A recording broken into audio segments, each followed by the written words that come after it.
Toronto Police Chief and former Conservative MP Julian Fantino has been named executive chair of a medical marijuana company. And that has some pot activists furious, as Fantino was a longtime advocate against the legalization of pot.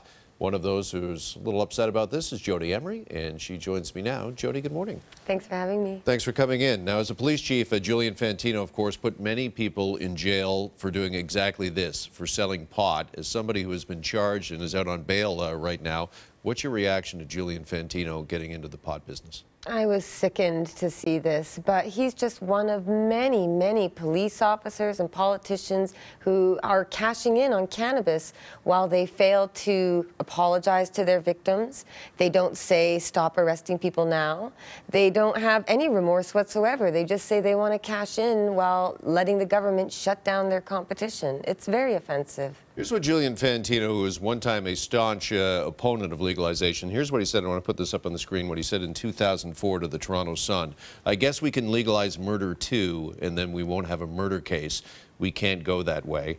So what do you make of Fantino's apparent change of heart now? Well, I know cops have to be all about law and order. They're there to enforce the law. I understand that. But Fantino is someone who actually actively campaigned for mandatory minimum prison time for pot, even medical marijuana. This is someone who said 2 years ago that he would never put his name on a marijuana company. So the hypocrisy and the profiteering combined is deeply offensive to so many people. I mean, again, he's just one example, though. His friend, Raf Sukar, this guy was also an anti-legalization advocate. So not only are they just saying, oops, I'm not going to enforce the law anymore, they're not apologizing. They're not apologizing to the numerous victims who have been persecuted, imprisoned, and today are still getting arrested today. Okay, when asked about this apparent disconnect between what I guess we'll call his past and his present life, Fantino says that it's being made legal and there is no point arguing the point anymore. So let me ask you, does he have a point there,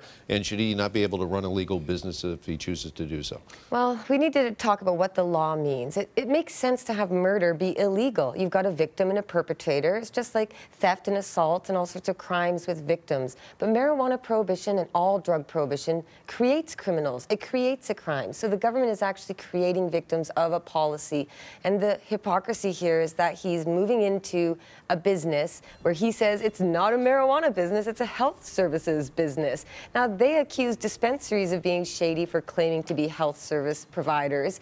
And the sad thing is we only have legal medical marijuana because of lawbreakers, because of court orders. Okay, let me ask you though, Jodie, because I wanted to drill down on that a bit, that his business, Fantino's business, will connect patients with medical marijuana. And you've been a big proponent, I know, of medicinal marijuana. So does that make a difference at all, that Fantino's company will sell medicinal marijuana? Well, it makes me happy to see people saying, hey, guess what? The legalization advocates were right. The cannabis activists were right. So hearing Fantino talking about the opioid crisis and the medical applications, they're actually stealing our talking points to promote their own business while they see their competition being shut down by government gunmen. So they're pleased to say, guess what? We get to have legal medical marijuana, which the government will enforce, while we see everyone else we put in jail continue to go to jail. This is one of the most rotten forms of legalization I have ever seen.